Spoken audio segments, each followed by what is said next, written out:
Яғни биыл Қазақстан Республикасының тәуелсіздік алғанына 25 жыл толып отыр. Байлығымыз да бақытымыз ол мәңгілік тәуелсіздігіміздің жағы көздің қарашығындай сақтауымыз керек.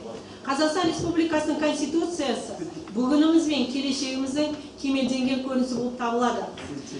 Себебі құқықтық саясатта тәуелсіздік пен Конституциясы егіз бір-бірімен ажырамас іспеттес болып табылады. Яғни Конституция дегеніміз не ол? Конституция қоғамдық және мемлекеттік құрылыс негіздерін, мемлекеттік органдар жүйесін, олардың түзілу реттілігі мен негізін, азаматтардың құқықтары мен міндеттерін айқындайтын мемлекеттік заң болып табылады.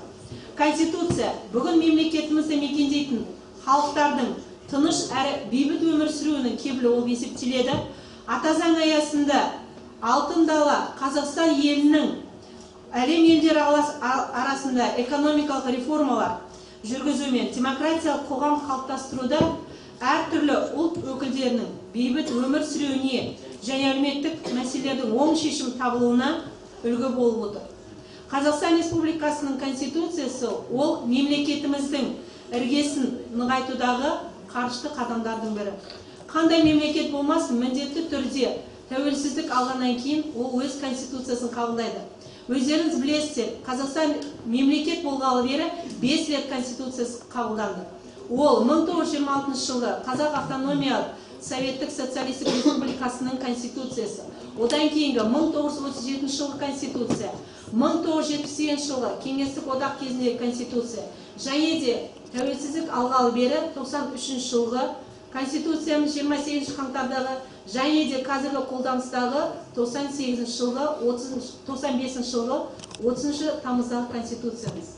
Конституциямызға 2 рет толықтырулар мен өзгертулер енгізілді. Ол 7 қазан 1998 жыл және де 21 мамыр 2007 жыл. Яғни Қазақстан Республикасының конституциясы өзі 9 бөлімнен тұрады. 98 баптан. Оны барлықтарыңыз біледі деп ойлаймын. Бірінші бөлім жалпы ережелер.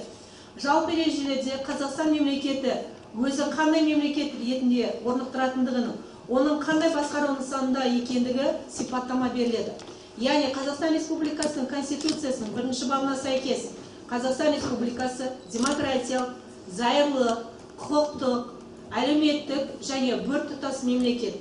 Оның ең басты қазынасы адам, оның құқықтары мен бостандықтары.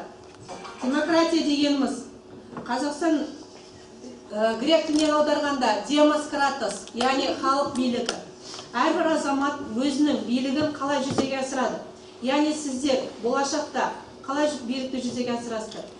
Сайлау арқылы, референдум арқылы өздеріңіздің дауыстарыңызды белгілі бір мәселе бойынша, қарастырылған мәселе бойынша берген кезде, немесе депутатқа дауыс берген кезде өз биліктеріңізді жүзеге асырасыздар. Демократия деген сол, яғни сөз еркіндігі өзіңіздің билікке деген ұмтылысыңыз. Құқықтық мемлекет, Қазақстан Республикасы құқықтық мемлекет құру жолында. Яғни бұл не деген?